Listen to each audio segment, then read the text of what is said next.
Olá pessoal, hoje eu vou gravar um vídeo, eu e meus animais. E eu vou mostrar como é um coelho quase recém-nascido. Então, olha aqui. É a coisa mais linda do mundo. Aqui, pra vocês verem melhor.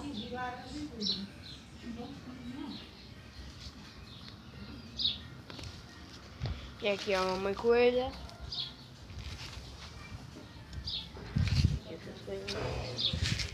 E aqui a outra ninhada de filhote, que já tá grande e bom, né? Nós vamos vender. Mas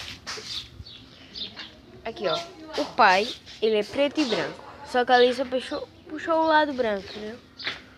E aqui tem 3 coelhinhos. Aqui, ó. Sim, eles já estão grandes, já.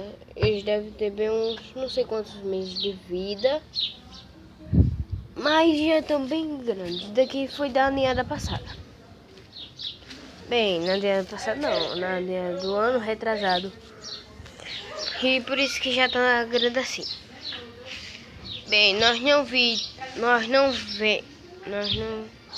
vimos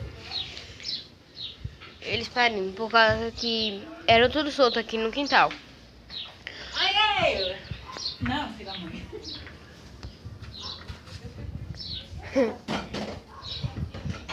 Então, esse é o vídeo. Então, eu quero que vocês curtam o meu canal, se inscrevam, deixem seu like. Então, esse foi o vídeo de hoje. E tem muito mais.